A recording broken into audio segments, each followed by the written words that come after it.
Wooden touch Bhanwarnath Azamgarh, a complete hardware store. हमारे यहाँ branded plywood, flush door, designer door, PVC door, Formica, fancy hardware, kitchen की chimney एवं modular kitchen की exclusive range उपलब्ध। अपने आशियाने में लगाइए 4 चांद, पहुंचिए वुडन टच भंवरनाथ आजमगढ़। ये है आजमगढ़ के कुकड़ीपुर सठियाओं में विस्तार में फैला cross valley international school. Cross valley Azamgarh में अपनी 5 अलग अलग ब्रांचेस द्वारा स्टूडेंट्स को शिक्षित कर रहा है। Cross valley school CBSE Delhi मान्यता प्राप्त स्कूलों में से एक है। क्रॉस वैली इंटरनेशनल स्कूल में क्लास नर्सरी से लेकर 12th तक के छात्रों को वेल एजुकेटेड टीचर्स द्वारा पढ़ाया जाता है, ताकि यहाँ से शिक्षा प्राप्त कर रहे स्टूडेंट्स के भविष्य के साथ कोई खिलवाड़ न हो। डायल करें 9453724198 या 9450118255। नमस्कार, एबीसी चैनल में आपका स्वागत है। मैं हूं सचिन श्रीवास्तव और आप मेरे साथ देखेंगे आजमगढ़ से जुड़ी खबरें। आइए नजर डाल लेते हैं आज की खास खबरों पर। आजमगढ़ के अतरौलिया थाना क्षेत्र के जमीन दशाओं के समीप आजमगढ़ लखनऊ हाईवे पर मंगलवार तड़के 5 बजे सड़क किनारे खड़े डीसीएम में पीछे से स्विफ्ट डिजायर कार घुस गई। कार सवार 3 लोगों की मौके पर ही मौत हो गई। 2 लोग गंभीर रूप से घायल हुए हैं, जिनका इलाज अस्पताल में चल रहा है। कार में मऊ जनपद के कोपागंज के एक ही परिवार के लोग सवार थे, जो लखनऊ से आ रहे थे।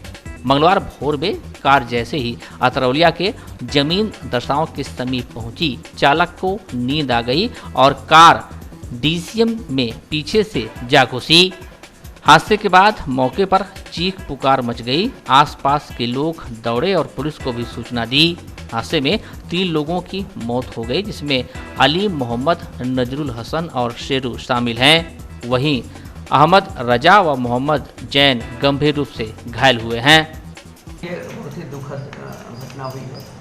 एक ट्रक था जिसमें एक स्विफ्ट डिजायर कार जाकर के अचानक जो है पीछे से लड़ जाती है, उसमें 3 लोगों की डेथ हो गई है।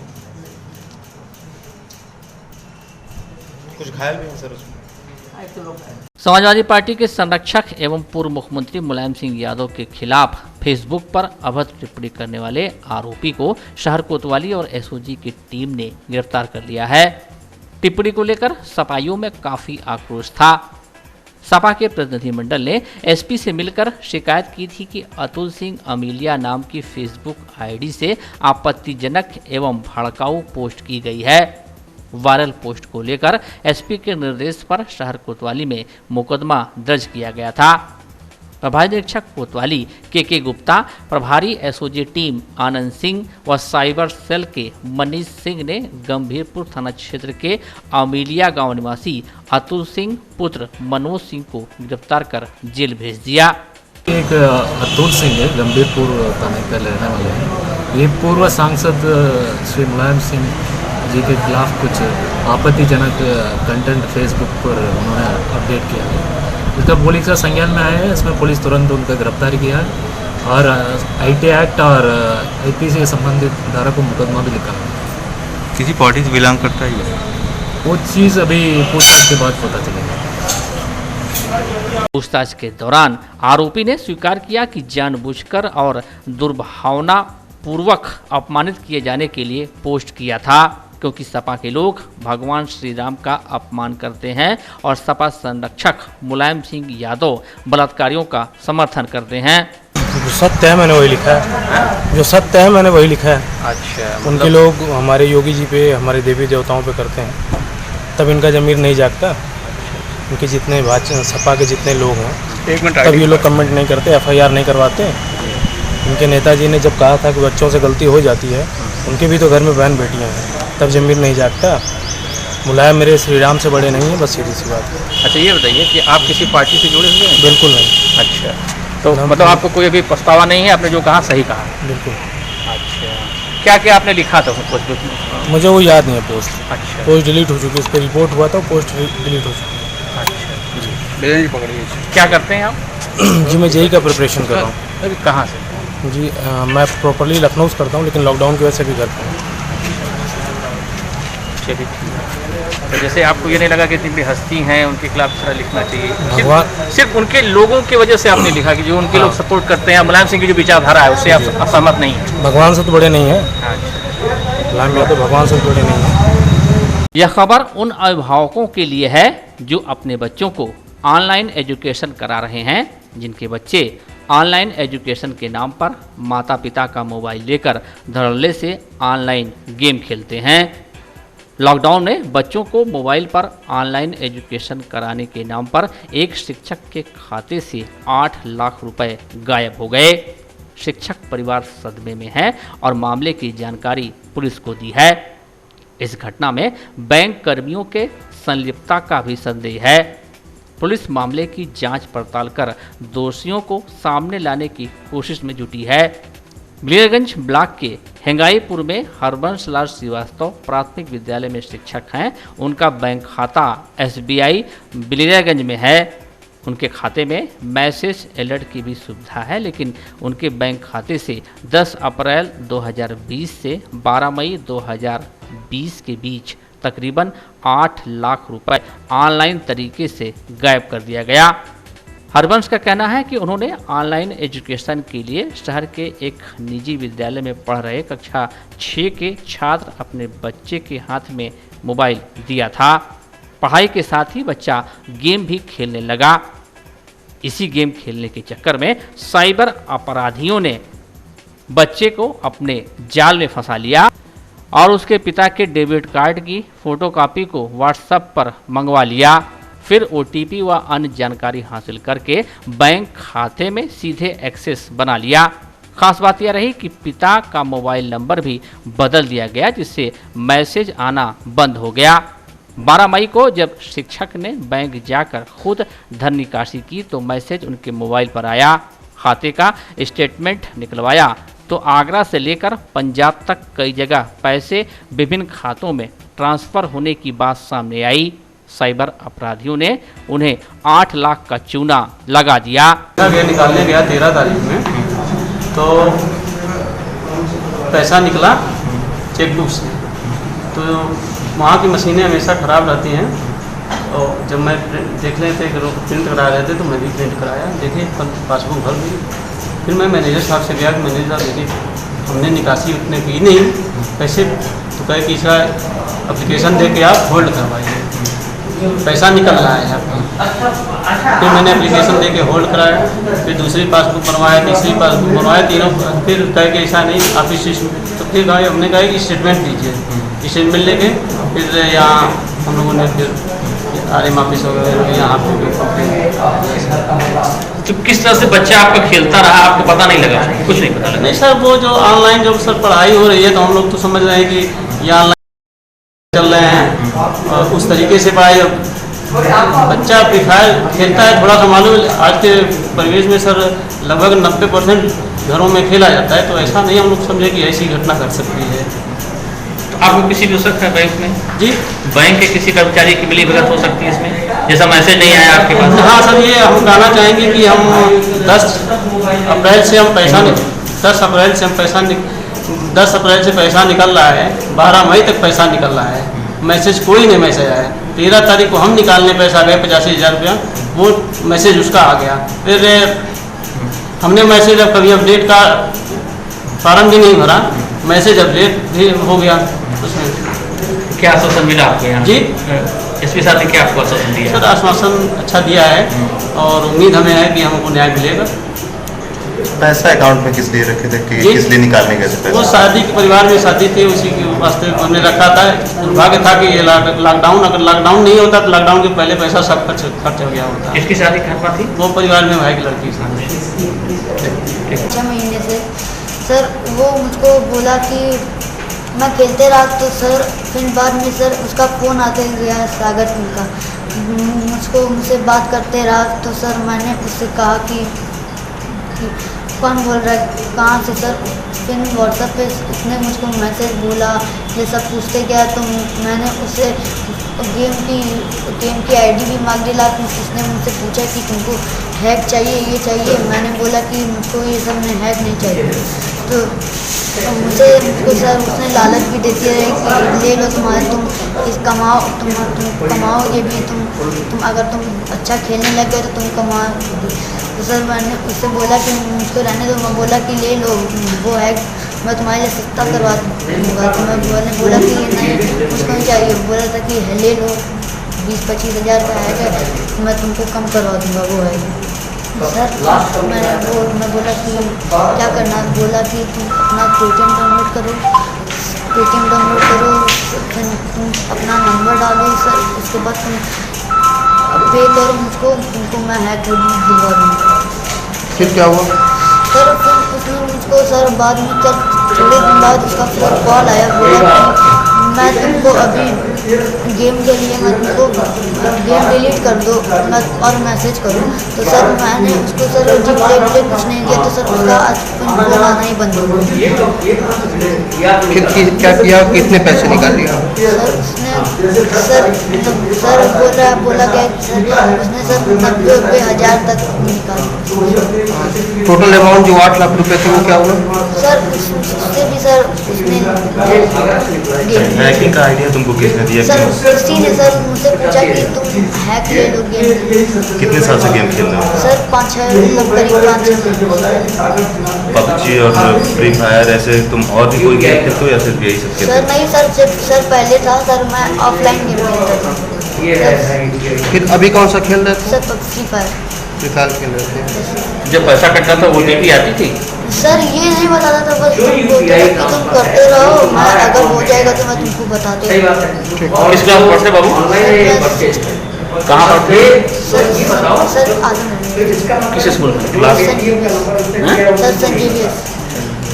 पुलिस इस पूरे मकड़जाल का ब्यौरा तलाशने में जुटी है, लेकिन इससे एक सबक यह भी है कि बच्चे के हाथ में मोबाइल देते समय उस पर अभिभावक निगरानी भी रखें, नहीं तो आपकी जिंदगी भर की गाढ़ी कमाई साइबर अपराधी मिनटों में आपके खाते से गायब कर देंगे। क्या मामला है? देखिए ये 12 साल का बच्चा है, 6 क्लास में पढ़ता है। इसको ऑनलाइन गेम खेलने का शौक़ है। जो एक फ्री फायर गेम है वो ये खेलता था। इसको इसके मोबाइल फ़ोन पे एक व्हाट्सएप आता है और व्हाट्सएप पे ये पूछता है कि बेटा आप ये गेम खेल रहे हो, और तो ये कहता है हाँ, दोस्ती हो जाती है। फिर इसके गेम की आईडी मांगता है इससे, इसके साथ गेम भी खेलता है। बाद में वो ये कहता है कि तुम क्या इसमें और एडवांस गेम खेलना चाहते हैं तो पेमेंट करना पड़ेगा, हैक लेना चाहते हो? तो इसने कहा नहीं। तो उन्होंने कहा कि नहीं, आप हैक ले लो, आप बहुत अच्छा गेम खेल लोगे, बहुत ही स्मार्ट हो, आप ज़्यादा अच्छा गेम खेलने लगोगे तो आप पैसा भी कमाने लगोगे, तो इसके लिए आपको गेम खरीदना पड़ेगा। फिर इसको एक डेबिट कार्ड का फ़ोटो भेजता है, कहता है देखो ये तुम्हारे घर में होगा मम्मी पापा के पास। तो इस बच्चे को जानकारी रहती है, ये अपने पापा का डेबिट कार्ड का अकाउंट्स लेता है और ये अकाउंट उसके साथ शेयर कर देता है। तो पेटीएम का वॉलेट लेता है और उसमें कुछ पैसा ट्रांसफ़र करता है। उसके बाद से UPI का भी एक्सेस वो ले लेता है, क्योंकि OTP इस नंबर पे आता है। ये लड़का OTP भी शेयर कर दिया पहली बार, तो उसने एक अपना पिन भी बना लिया और UPI पे ID भी खोल लिया। अब ये पूरा अकाउंट जो है अकाउंट से पैसा जो है कभी गेम पोर्टल पे खर्चा कर रहा है और कई बार उसने किसी फेक अकाउंट में भी ले जा करके पैसा ट्रांसफ़र कर दिया। इस तरह से कुल 8 लाख रुपये उस लड़के ने इनके पापा के अकाउंट से पैसा ट्रांसफ़र कर दिया। इसमें उस लड़के को बैंक का भी एक्सेस निश्चित रूप से है, क्योंकि इनका मोबाइल नंबर भी चेंज है। इनको कोई भी SMS आया नहीं। जो 8 लाख रुपये का विड्रॉल हुआ है इसका कोई SMS नहीं आया, और लास्ट में एक SMS ये आता है कि आपका मोबाइल नंबर अपडेट कर दिया गया है। इसका मतलब कि बीच में इनका मोबाइल नंबर चेंज कर दिया गया था। जब सारा पैसा निकल गया तो लास्ट में जाकर के फिर इनका मोबाइल नंबर उसमें अपडेट कर दिया जाता है और तब इनको पता चलता है कि हमारे अकाउंट से 8 लाख रुपये निकल गए। ये सभी जितने भी लोग हैं, मैं पब्लिक से ये अपील करना चाहता हूँ कि जो भी उनके बच्चे गेम खेल रहे हैं आप सावधानी बरतें, क्योंकि बच्चे इनोसेंटली, उनको जानकारी भी नहीं है, कि उनके साथ धोखा हो सकता है। वो पापा का डेबिट कार्ड या क्रेडिट कार्ड का डिटेल शेयर कर दे रहे हैं। पापा को भी कोई जानकारी नहीं, बच्चों को कोई मॉनिटर नहीं कर रहा, और इस तरह से 8 लाख रुपए इनके अकाउंट से निकल गए। ये बहुत बड़ा सबक है कि जो बच्चे आज की डेट में गेम खेल रहे हैं उनको मॉनिटर किया जाए, उनसे अपना डेबिट और क्रेडिट कार्ड बचा के रखा जाए, क्योंकि बच्चे को ये जानकारी नहीं है कि ये डेबिट कार्ड की इन्फॉर्मेशन हमारे लिए कितना, हमारे पापा ये जानकारी नहीं कि हमारा बच्चा गेम खेल रहा है, तो हम इसको कैसे मॉनिटर करें। ये बहुत बड़ा मैसेज है। मैं आम जनता से अपील करूंगा कि निश्चित रूप से जो उनके बच्चे गेम खेल रहे हैं उस पर लगाम लगाएं। एक तरह का एडिक्शन है और एक तरह की साइकोलॉजिकल बीमारी पैदा हो जा रही है। वो बच्चा गेम खेलते खेलते उसको पता नहीं, वो अपने पापा के अकाउंट से पैसा भी ट्रांसफर करने लगता है। सर, इसके पिताजी का अकाउंट किस बैंक का है और क्या अभी तहकीकात में आपको समझ में आया? देखिए, इनके पापा का अकाउंट SBI अकाउंट में है। ये स्कूल में टीचर हैं। अभी हमारा इन्वेस्टिगेशन चल रहा है। हमने करीब आइडेंटिफाई कर लिया कि वो साइबर क्रिमिनल, वो लड़का वो कौन है, उसको हमने आइडेंटिफाई कर लिया। केस रजिस्टर हो रहा है, उसमें 2-3 दिन में हम उसको गिरफ्तार कर लेंगे। कोई बैंक का कर्मचारी हो सकता है इसमें? चूँकि बैंक में इनके मोबाइल नंबर चेंज किए गए हैं, तो निश्चित रूप से 90% संभावना ये है कि बैंक के एंड पे कोई ना कोई है जो इनका नंबर चेंज किया गया। इस तरीके का लॉकडाउन में गरीबों मजदूरों को निःशुल्क, नियमित व पारदर्शी रूप से राशन वितरण का कार्य सुनिश्चित कराने को लेकर प्रशासन पूरी तरह से गंभीर है। जिलाधिकारी नागेंद्र प्रसाद सिंह ने बताया कि राशन वितरण की पारदर्शिता सुनिश्चित करने के लिए अब तक 40 कोटेदारों पर कार्रवाई की गई है। इनमें 13 की गिरफ्तारी सुनिश्चित हुई है और 31 दुकानों को निलंबित भी किया गया है। सार्वजनिक वितरण प्रणाली में इधर अनियमितताओं में 6 उचित दर विक्रेताओं के विरुद्ध कार्रवाई की गई, जिसमें से एक गंभीर वन की दुकान को निलंबित किया गया, एक दुकान अमदही जहानागंज और एक सेमा जहानागंज, इसको निलंबन भी किया गया और 3/7 के अंदर FIR भी लिखवाई गई है। कल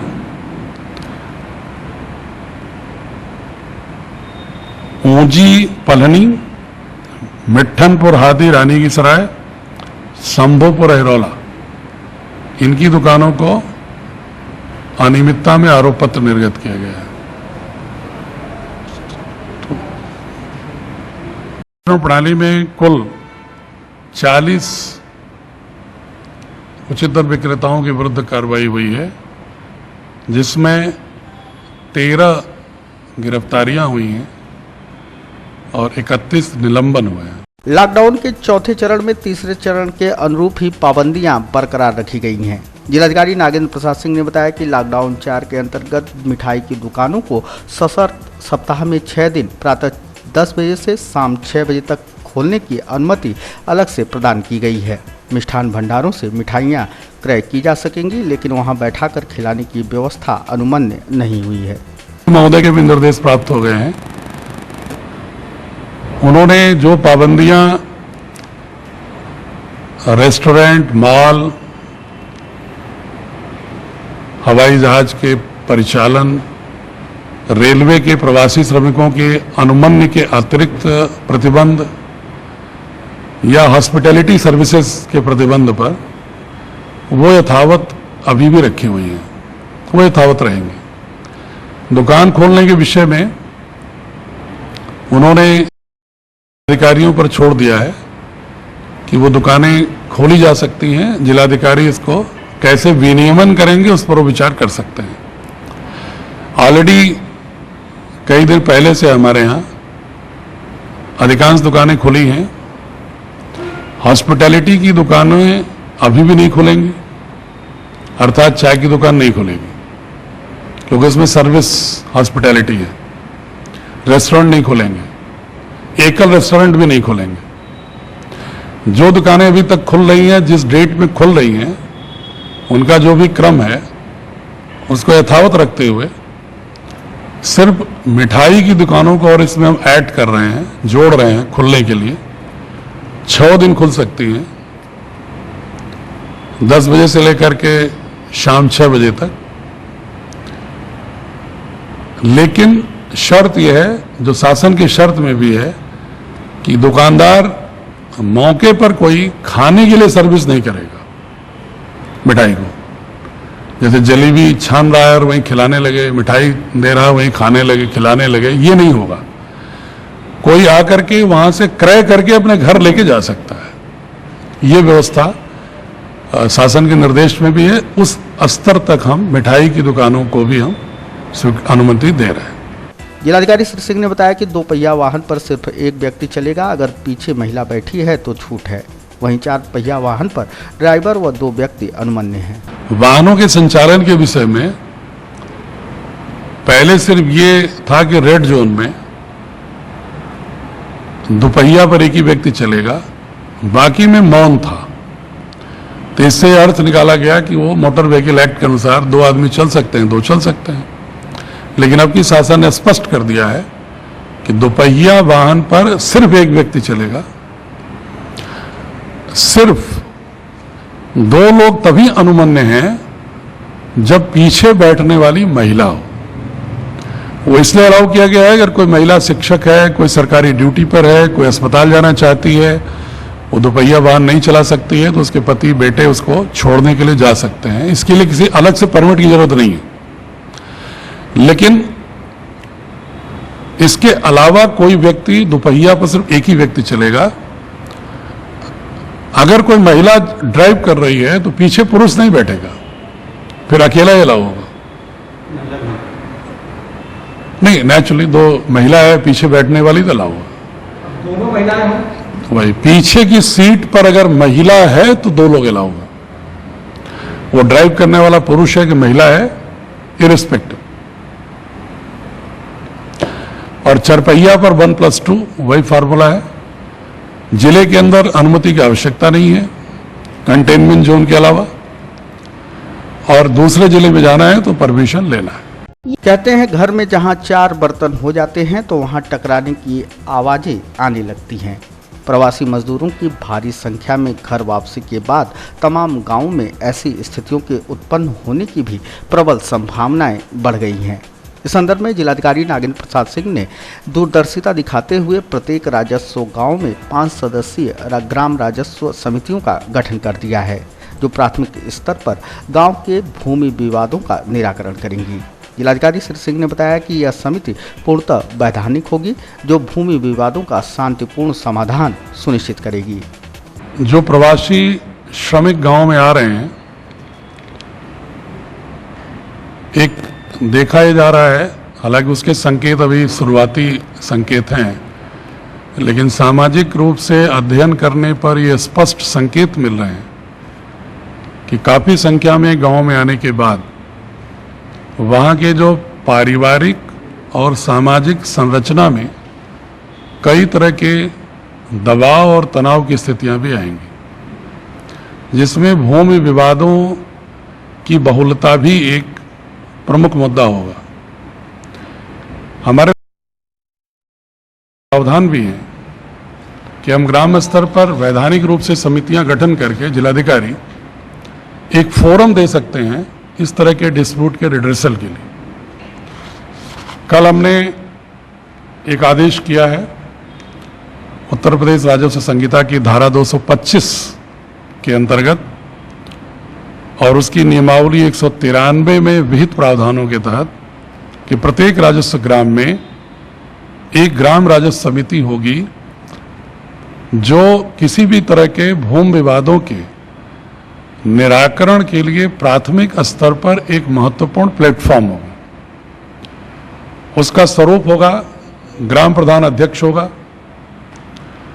जो प्रधान के चुनाव में दूसरे स्थान पर मत पाया होगा वह उसका उपाध्यक्ष होगा, और ग्राम पंचायत के निर्वाचित सदस्यों के द्वारा उन्हीं में से 3 सदस्य निर्वाचित होगा, चयनित होगा, और इन 5 में से न्यूनतम 1 महिला, 1 अनुसूचित जाति और 1 पिछड़े वर्ग का होगा, और लेखपाल उसका सदस्य सचिव होगा।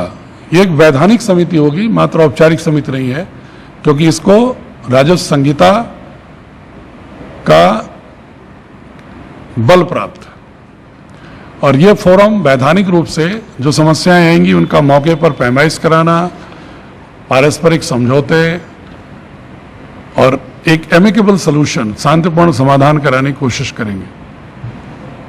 और इसके बाद भी नहीं निराकरण होगा तो उसका सूचीबद्ध करके उसका क्लासिफिकेशन किया जाएगा और समस्या की गंभीरता के आधार पर संयुक्त टीमें एसआई कानूनगो या एसओ तहसीलदार, नायब तहसीलदार या एसडीएम सीओ मौके पर जाकर इसी राजस्व समिति के साथ दोनों पक्षों के साथ बैठकर उसका समाधान करेंगे, जिससे कि जो संभावित वृद्धि की आशंका है भूमि विवादों में और आबादी के विवादों में, उसको ग्राम स्तर पर एक फोरम जनता के माध्यम से जनता के द्वारा मिल सके। सार्वजनिक वितरण प्रणाली में इधर अनियमितताओं में 6 उचित दर विक्रेताओं के विरुद्ध कार्रवाई की गई, जिसमें से एक गंभीर वन की दुकान को निलंबित किया गया, एक दुकान अमदही जहानागंज और एक सेमा जहानागंज, इसको निलंबन भी किया गया और 3/7 के अंदर FIR भी लिखवाई गई है। कल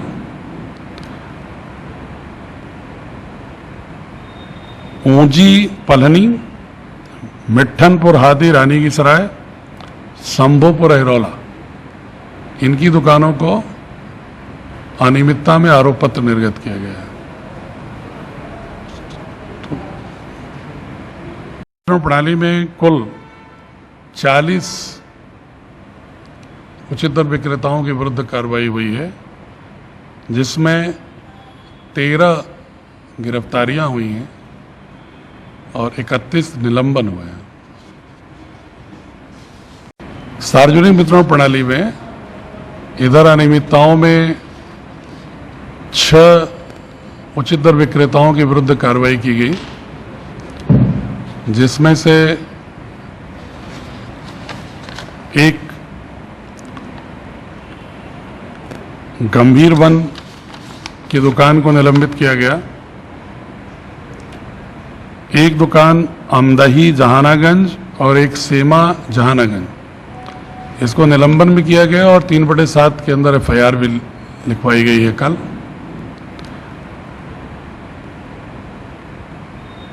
ऊंजी पलहनी, मिट्ठनपुर हादी, रानी की सराय, शंभोपुर अहरौला, इनकी दुकानों को अनियमितता में आरोप पत्र निर्गत किया गया है।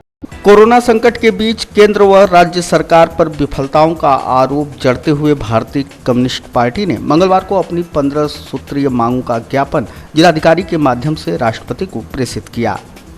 पार्टी के राज्य कमेटी सदस्य व उत्तर प्रदेश किसान सभा के अध्यक्ष इम्तियाज बेग ने सरकार पर अनियोजित तरीके से लॉकडाउन थोपने का आरोप लगाया। उत्तर प्रदेश सरकार द्वारा 3 सालों के लिए श्रम कानूनों को रद्द करने के फैसले को रद्द करने की उन्होंने मांग की। कोरोना जांच, इलाज मुफ्त कराने, बिना शर्त राशन व आर्थिक सहायता का लाभ दिए जाने, प्रवासी मजदूरों की प्रताड़ना रोकने और उन्हें सम्मानजनक तरीके घर पहुंचाया जाना सुनिश्चित किए जाने की मांग उन्होंने प्रमुखता से उठाई। आज भारतीय कम्युनिस्ट पार्टी पूरे देश में राष्ट्रपति महोदय के नाम ज्ञापन दे रही है, खास तौर से 5 मांगों पर। पहली मांग ये है कि जो श्रम कानून में भारत सरकार ने कंप्लीट ख़त्म किया उसको बहाल किया जाए। दूसरी मांग है कि किसानों को बुढ़ापे की पेंशन, आपदा राहत कोष और कृषि में जो पूंजी निवेश हो रहा सीधे किसानों को दिया जाए 20,000 रुपया। देसी विदेशी कंपनियों से किसान तबाह हो जाएगा, कुछ नहीं होगा। तीसरा, जो ये कोरोना एक तरह से वायरस पूरे देश में या पूरे दुनिया में फैला हुआ है, सरकार ने बिना प्लानिंग के लॉकडाउन किया है और बड़े बड़े शहरों से बम्बई, दिल्ली, कलकत्ता, लुधियाना, पंजाब पैदल लोग जान रिस्क लेके आ रहे हैं, रास्ते में मर जा रहे हैं। सरकार कोई इंतजाम नहीं कर रही है, यहाँ तक कि लोग मर जा रहे हैं तो ठेला गाड़ी में भेज रही है उनकी लाशों को। इससे बड़ा अपमान क्या हो सकता है विदाउट प्लानिंग। और अब भी कोई प्लानिंग नहीं है, घर भेज दे रहे हैं, घर से निकल के लोग खाना खा रहे हैं। तो इसलिए हमारी पार्टी की मांग है कि कम से कम समुचित इलाज किया जाए, कायदे से इनको रखा जाए और जो रास्ते में ट्रेनों से आ रहे हैं उनसे पैसे भी लिए जा रहे हैं और उनको भोजन भी नहीं। अभी गुजरात से जो ट्रेन अहमदाबाद से आई पिछली ट्रेन, उसमें 80 रुपया खाने के लिए लिया गया। छोटी वाली 2 बोतल पानी 10 रुपये वाली और खिचड़ी दी गई। अब वो गौर करिए कि क्या दिया जा रहा है सरकार द्वारा अहमदाबाद से, जहाँ का प्रतिनिधित्व भारत सरकार के गृह मंत्री जी करते हैं। हम लोग चाहते हैं कि जो लोग जहाँ हैं 10 साल 20 साल से उनको वहीं सुविधा दी जाए, गाँव में न भेजा जाए, उनको खाने का, पीने का, रहने का और काम किया जाए। सरकार इस बजट से दे, सरकार अपने बजट से दे, फिर टैक्स लगेगा, जो होगा देखा जाएगा। दूसरा, जो लोग आ रहे हैं उनको कम से कम पीने का पानी, खाने का 2 टाइम भोजन, 24 घंटे में आदमी कैसे रहेगा। और फिर उनको जो भी सरकारी सुविधाएं हैं, दवा की है और सब चीज़ें उनको दे के लॉकडाउन किया जाए, उनको जो अलग रखा जाए ताकि उनका जो रोग है या पॉजिटिव है वो दूसरे में न जाए। इस तरह की सुविधा सरकार को देनी चाहिए।